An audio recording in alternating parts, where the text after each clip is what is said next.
Subscribe to my channel Voice of Panipat and also press this bell icons. Never miss any new updates. Haryana में एक तरफ जहां भाजपा के खिलाफ महागठबंधन की संभावनाएं तलाश की जा रही हैं, वहीं भाजपा और इनेलो के बीच नए राजनीतिक रिश्ते कायम करने के प्रयास चल रहे हैं। मुख्यमंत्री मनोहर लाल और भाजपा के प्रदेशाध्यक्ष सुभाष बराला हालांकि कई बार संकेत दे चुके हैं कि उनकी पार्टी को अब किसी गठबंधन की जरूरत नहीं, लेकिन पिछले दिनों इनेलो के प्रदेशाध्यक्ष अशोक अरोड़ा की मुख्यमंत्री मनोहर लाल के साथ हुई मुलाकात में दोनों दलों के बीच गठजोड़ की नई संभावनाओं को जन्म दे दिया है।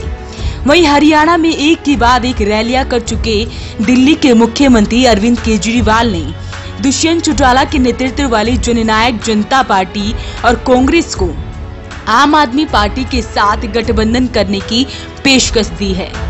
इस पर केजरीवाल ने ट्वीट करते हुए कहा कि देश के लोग अमित शाह और मोदी जी की जोड़ी को हराना चाहते हैं। अगर हरियाणा में जेजेपी, आप और कांग्रेस साथ लड़ते हैं तो हरियाणा की 10 सीटों पर भाजपा हारेगी। राहुल गांधी जी इस पर विचार करें। वहीं इस ट्वीट पर मुख्यमंत्री मनोहर लाल ने करारा जवाब देते हुए कहा कि भाजपा को हराने का गालिब ख्याल अच्छा है, यह लोग ख्याल पकाते रहे।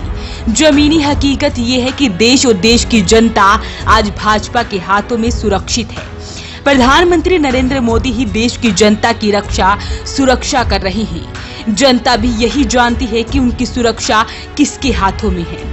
वहीं हरियाणा की राजनीति में पिछले काफी समय से आप और जेजेपी के बीच गठबंधन की चर्चाएं चल रही हैं। जींद विधानसभा के उपचुनाव में आपने बिना शर्त जेजेपी उम्मीदवार दिग्विजय सिंह चौटाला को समर्थन दिया था, लेकिन लोकसभा चुनाव में सीटों के बंटवारे पर दोनों दलों के बीच बात नहीं बन पाई, जिस कारण गठबंधन की बात अधर में ही लटक गई। अरविंद केजरीवाल ने प्रदेश में गठबंधन का फैसला आपकी हरियाणा इकाई के प्रधान नवीन जैन पर छोड़ा हुआ है।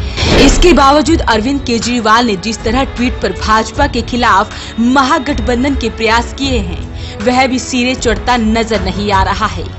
बता दें कि भाजपा और इनेलो के बीच पुराने राजनीतिक संबंध रहे हैं। 2014 के लोकसभा चुनाव में भाजपा ने मोदी लहर पर सवार होकर हरियाणा में 34% वोट हासिल किए और 7 लोकसभा सीटें जीती थी। ये दूसरा मौका था जब नरेंद्र मोदी ने बीजेपी को हरियाणा में इतनी बड़ी जीत दिलाई।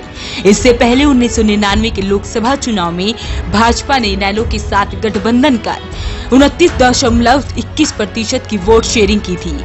तब बीजेपी और इनेलो ने मिलकर सभी 10 सीटों पर जीत प्राप्त की थी। उस समय नरेंद्र मोदी हरियाणा की प्रभारी थे।